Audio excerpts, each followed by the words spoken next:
Halo guys, kembali lagi bersama gue Egi. Pada video kali ini, gue akan berkeliling di salah satu mall daerah Jakarta Selatan, yang mana mall ini ramai dikunjungi pada saat weekday atau hari kerja. Tidak pernah lupa, gue selalu mendoakan agar kalian dan keluarga bahagia sehat selalu ya. Langsung aja kita mulai masuk ke Mall Setiabudi One dari pintu selatan. Terlihat ada bapak security yang sedang bertugas, dan saya juga sudah izin untuk mengambil video serta cek suhu ini. Jadi kita langsung masuk aja ya. Akses menuju Setiabudi One ini sangat mudah sekali dijangkau. Apabila menggunakan transportasi umum seperti Transjakarta, bisa turun di halte Karet Kuningan atau di Kuningan Madya. Dari situ bisa berjalan kaki menuju mall. Pada saat gue berkunjung ke mall di hari Sabtu tanggal 19 Juni 2021, mallnya sepi banget guys. Dan ada beberapa tenan yang memang sampai sekarang tutup. Mungkin karena kena imbas dari pandemi ini ya. Dikarenakan ini mall dekat sekali dengan area perkantoran dan apartemen, jadi rata-rata di mall ini menyediakan sebagian besar tenan restoran, coffee shop, dan juga kebutuhan kantor lainnya. Mungkin bagi kalian yang mau makan atau sekedar jalan-jalan ke mall, ini cocok banget karena sepi. Jadi bisa jauh lebih quality time jika bersama keluarga atau teman ya. Di Setiabudi One ini terdapat 38 tenan dining, meliputi restoran, coffee shop, dan jualan snack cemilan. Konsep dari Setiabudi One ini adalah semi outdoor, karena tidak ada pintu khusus masuk ke dalam mall tersebut. Jadi suasana di mall ini tidak begitu dingin karena AC, dibandingkan mall pada umumnya. Tenan non-Pujasera, restoran Setiabudi One hanya terdiri dari toko alat kantor Office 2000, Sasana Kebugaran, Fit by Beat, bioskop XX1 Setiabudi, dan karaoke Roppongi Papa. Setiabudi One ini memiliki 4 lantai sebetulnya. Hanya lantai paling atas, lantai 4 itu tidak ada tenan sama sekali.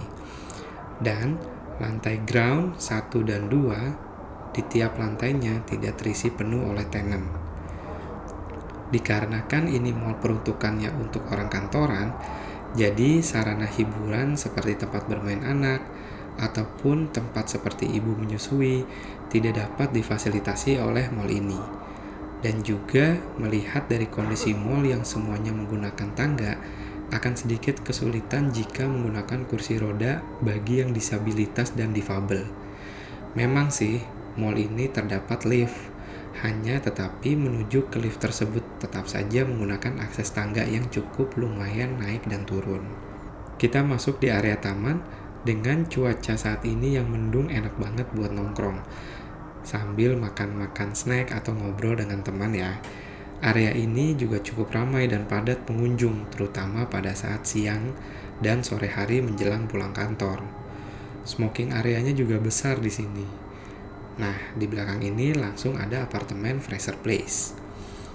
Singkat cerita tentang sejarah mengenai Setiabudi One ini yang dibangun di Jalan HR Rasuna Said, Jakarta, yang sejak awal dibangun pada akhir tahun 1970-an, merupakan kompleks dari Jakarta Setiabudi Internasional, milik Jan Darmadi.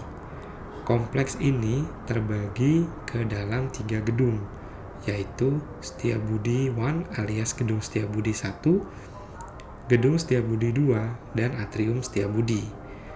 Gedung Setiabudi 1 alias Setiabudi One bisa dikatakan merupakan gedung terawal yang dibangun di Rasuna Said.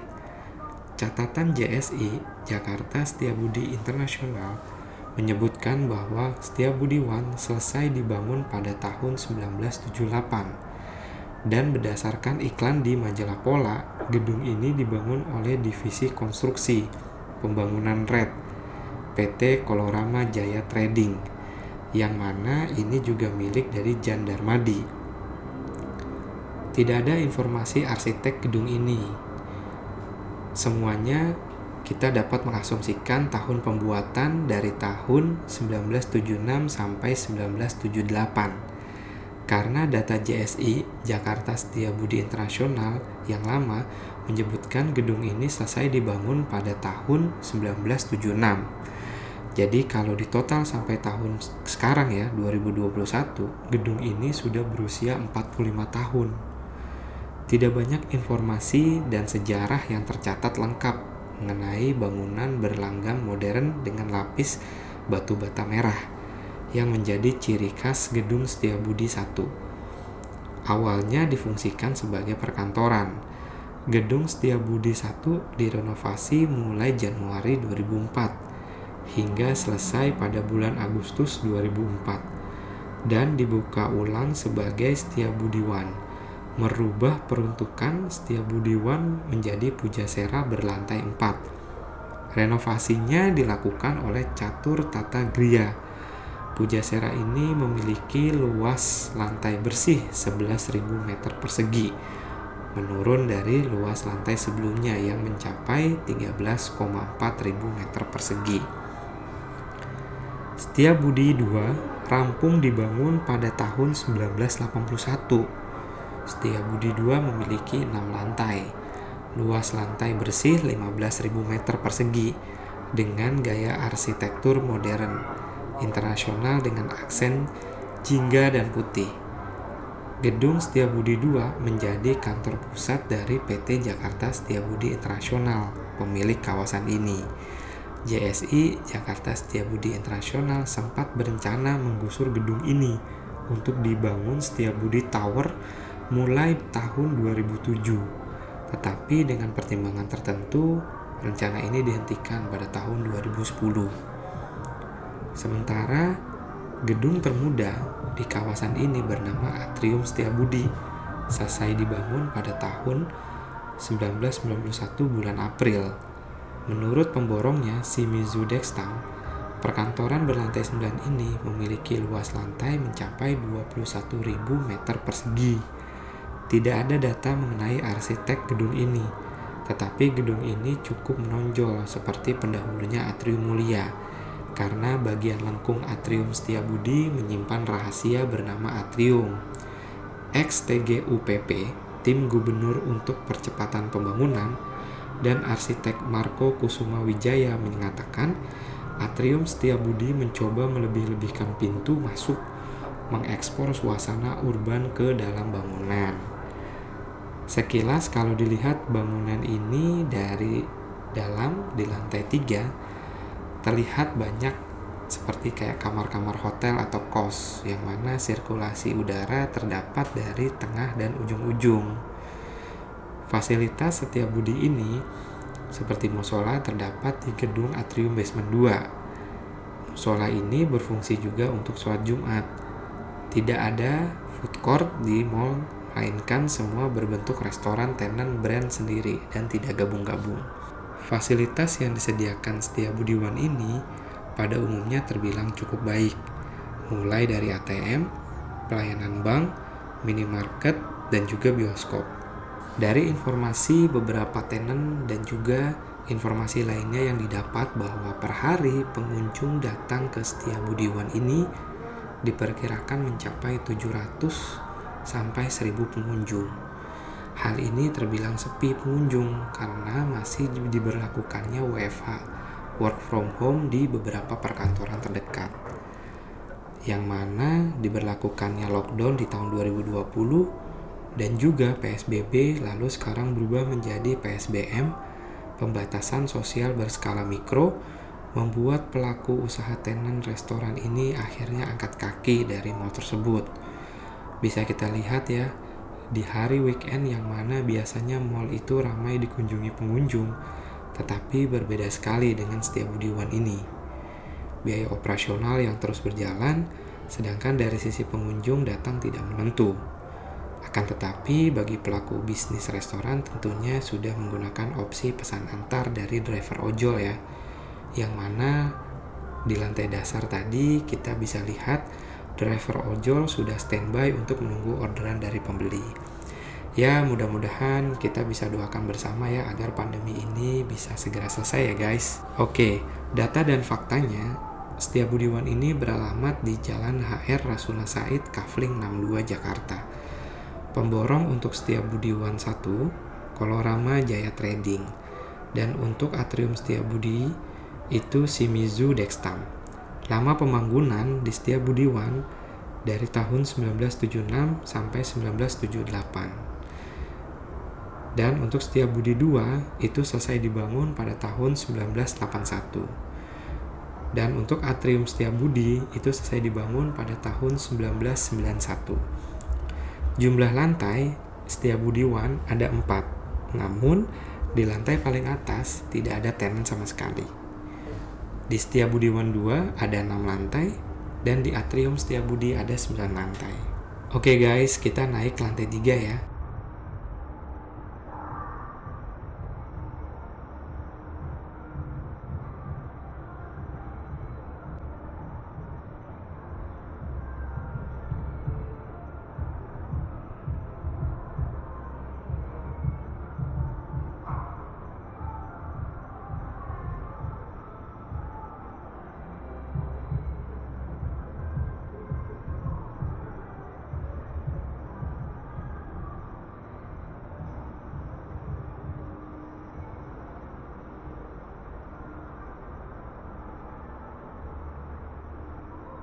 Perbedaannya dari tiap lantainya, terutama di lantai 3 ini. Kita bisa lihat jalanan koridornya kecil banget, seperti gang senggol yang mana hanya bisa muat 2 orang kiri dan kanan saja. Hal tersebut dikarenakan space dari tenan di lantai 3 ini semuanya maju, jadi memakan badan jalan.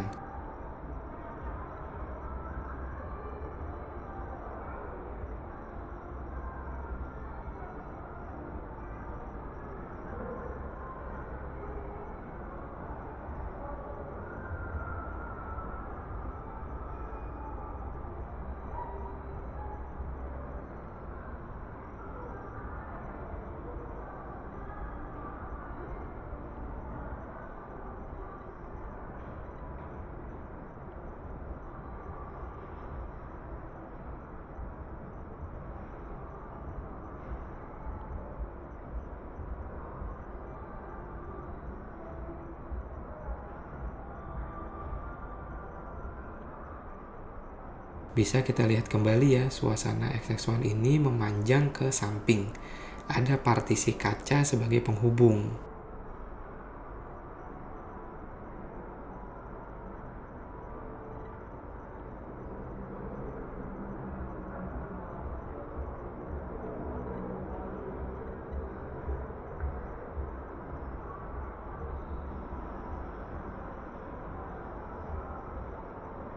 Oh ya, untuk filmnya semuanya di teater hanya ada Fast and Furious ini nih guys.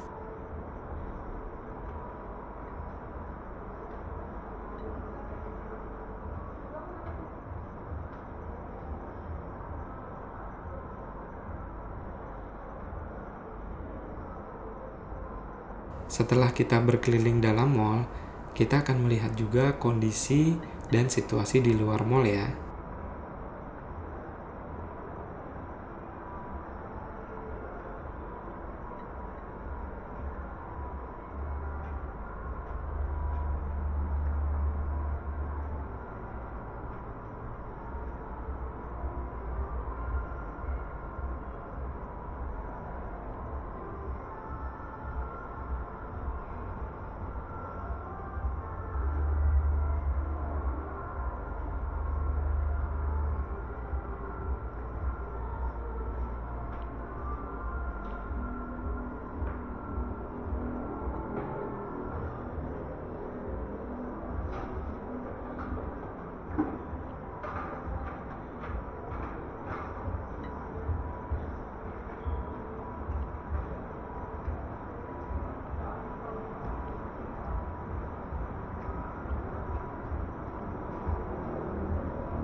Nah, ini adalah kondisi dan situasi di depan Setiabudi 1 ya guys.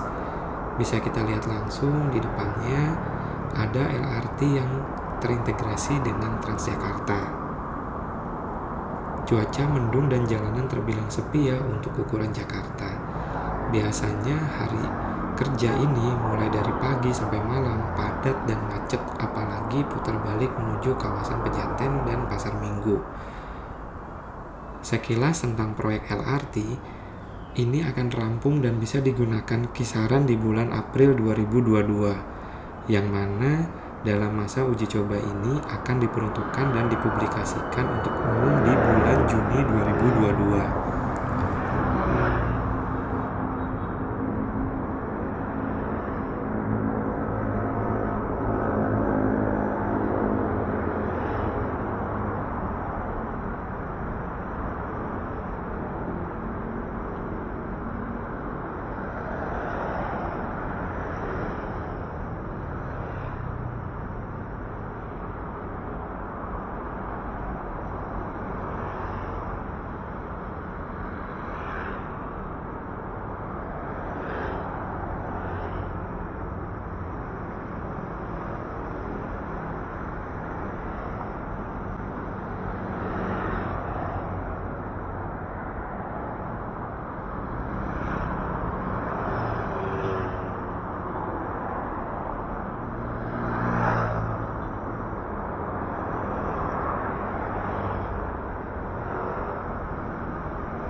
Nah, ini terdapat halte Transjakarta ya guys,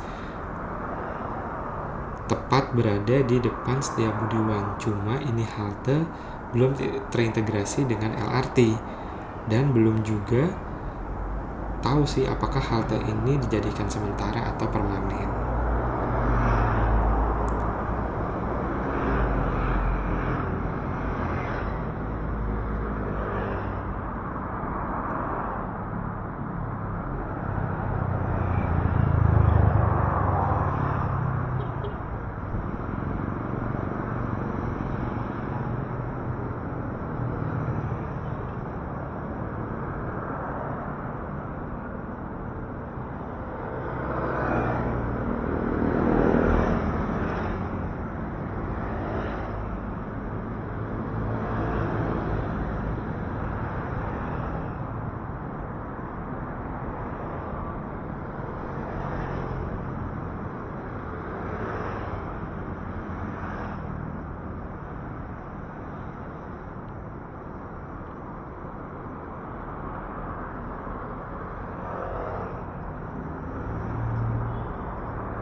Sambil kita berjalan lewat pintu samping, di sini kita bisa lihat ada lokasi parkir motor dan mobil ya.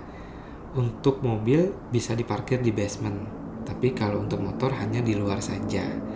Untuk detail fasilitas dari Setiabudiwan ini, teman-teman bisa cek di description ya.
Jadi secara kesimpulannya, rata-rata pengunjung Setiabudiwan ini adalah untuk bisnis, pasangan, teman, dan juga individu. Range harga dari rata-rata makanan kafe tersebut berada di kisaran 30.000 sampai 100.000.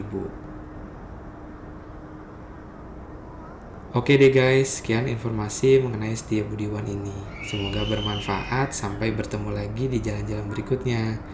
Gue Egi cabut dulu. Dadah.